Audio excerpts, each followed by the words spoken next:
Let each state mind its own business and leave its neighbors alone. If we'll stand on that principle, then Mr. Lincoln will find that this great republic can exist, forever divided into free and slave states, and we can go on, as we have done, increasing in wealth, in population, in power, until we shall become the admiration and the terror of the world.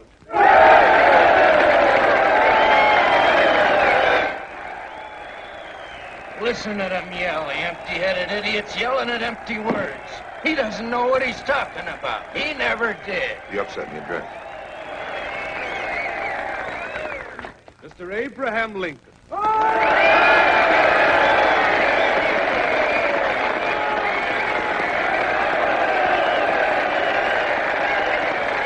Don't get him, Abe.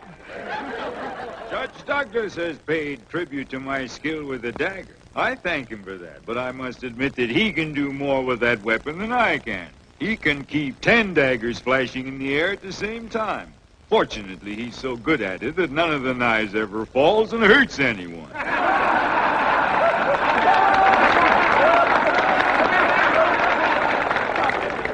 Now, you've heard the judge make allusion to those who advocate voting and eating and marrying and sleeping with Negroes. Whether he meant me specifically, I do not know. If he did, I can only say that just because I do not want a colored woman for a slave, I do not necessarily want her for a wife. I do not need to have her for either. I can just leave her alone. In some respects, she is certainly not my equal any more than I am the judge's equal in some respects. But in her natural right to eat the bread she earns with her own hands without asking leave of somebody else, she is my equal and the equal of all others. Now, you heard the judge speak about our own labor conditions. As an American, I cannot be proud that such conditions exist. But as an American, I can ask, would any of the striking workers in the North elect to change places with the slaves in the South? Will they not rather say the remedy is in our hands? And still, as an American, I can say, thank God we live under a system by which men have the right to strike.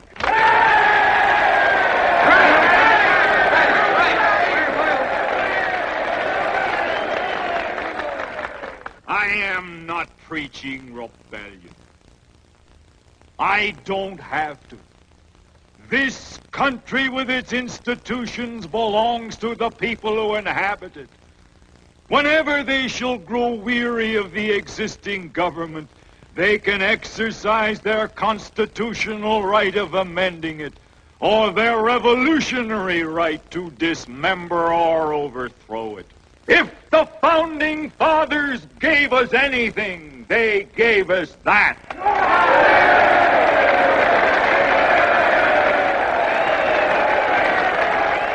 The purpose of the Dred Scott decision is to make property and nothing but property of the Negro in all states of the Union.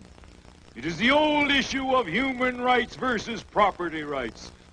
It is the eternal struggle between two principles. The one, the common right of humanity. The other, the divine right of kings. It is the same spirit which says you toil and work and earn bread and I'll eat it.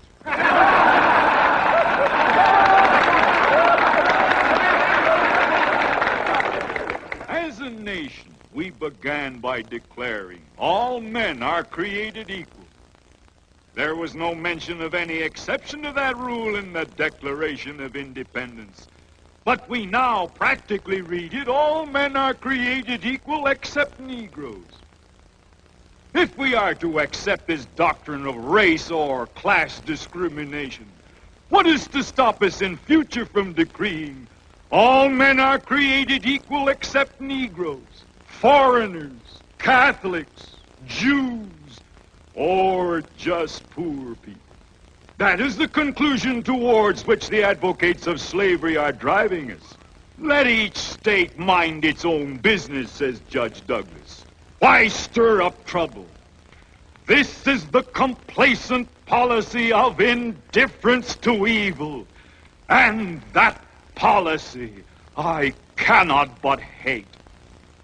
I hate it because of the monstrous injustice of slavery itself.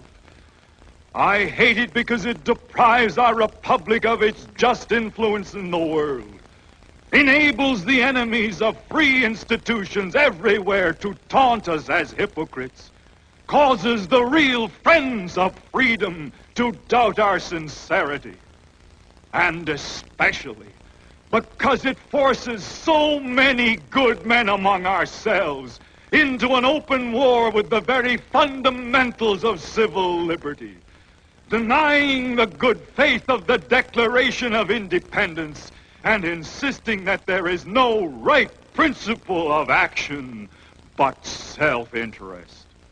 In his final words tonight, the judge said that we can be the terror of the world. I don't think we want to be that. I think we would prefer to be the encouragement of the world, the proof that at last man is worthy to be free.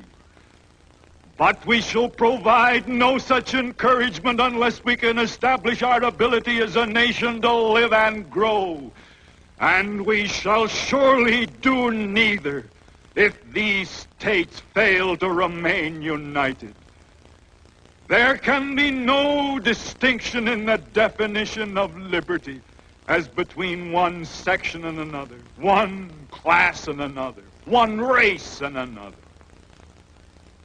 A house divided against itself cannot stand. This government cannot endure permanently, half slave and half free.